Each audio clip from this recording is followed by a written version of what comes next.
আমাদের দাবি একটাই, একদম সহজ দাবি। ঢাকাবাসী অতিষ্ঠিত মশার যন্ত্রণায়, জলবদ্ধতার যন্ত্রণায়, তারপরে কোর্ট থেকে একটা সুন্দর রায় আসছে। এতদিন তো ফ্যাসিস্ট সরকার ছিল, ফ্যাসিস্ট সরকারের আমলে তখন নিরপেক্ষতা ছিল না কোর্টের, কোর্ট ছিল হাসিনার কোর্ট। এখন তো হাসিনার কোর্ট নাই, কিন্তু এখন হাসিনার দোসররা আছে। তো কোর্টের থেকে যে রায় আসছে, আমরা এই আদালতকে সম্মান করি, আদালতকে শ্রদ্ধা করি। এই আদালতের রায়ের উপরে নাকি তারা আবার একটা রিট করছে, আমরা শুনতে পারলাম। আমরা সেই জন্য আমরা এখানে অবস্থান করছি। আমরা আদালতের রায়কে মেনে নিছি। আদালতের রায়ের উপরে আমরা সন্তুষ্ট হইয়া বা আদালতের রায়ের প্রতি আমরা শ্রদ্ধা স্মরণ করে, আদালতের রায়কে সম্মান করে আমরা এখানে অবস্থান কর্মসূচি নিচ্ছি। আমরা যতদিন পর্যন্ত এই ফ্যাসিস্ট হাসিনার দোসর এখান থেকে পদত্যাগ না করবে, ততদিন পর্যন্ত আমাদের অবস্থান আন্দোলন কর্মসূচি চলবে। আমরা জানি এই সরকার নিরপেক্ষ সরকার, কিন্তু তার কার্যক্রমে যেটা প্রতিমান হচ্ছে সেটা হলো যে নিরপেক্ষতা তার হারাচ্ছে।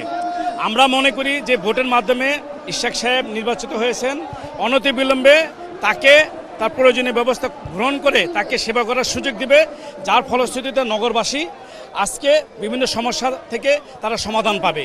আজকে আমাদের নানা সমস্যা আমরা জর্জরিত, আমরা সার্টিফিকেট পাই না ঠিকঠাক মতো করে, রাস্তাঘাটে আবর্জনা পড়ে থাকে, লাইট জ্বলে না, মশার কামড়, নানা ধরনের দুর্ভোগে আমরা জর্জরিত। হাইকোর্ট থেকে রায় দিয়েছে, গেজেট প্রকাশ করেছে, তারপরেও আমাদের মেয়র পদটি বুঝিয়ে দেওয়া হয়নি।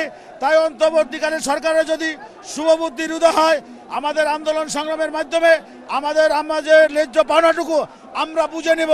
আর যদি বুঝে না দেওয়া হয়, আমরা কঠোর থেকে কঠোর কর্মসূচি দেব। কারচুপি করে তাপসকে মেয়র তৈরি করে বানানো হলো, ঠিক আছে, কিন্তু তারপরেও এখন এই আইনের মাধ্যমে আজকে যে রায়টা আমরা পেয়েছি ইশরাকের পক্ষে, তো এখন সরকার তালবাহানা করতেছে যাতে ওনার শপথটা নিয়ে আমরা সরকারকে হুঁশিয়ারি করে দিতে চাই। আমরা আজকে টানা 2 দিন আন্দোলন করতেছি যাতে ইশরাকের শপথটা কনফার্ম করে ফেলে, আর না হলে আমরা ইচ্ছে কঠোর কর্মসূচিতে যাব ইনশাল্লাহ।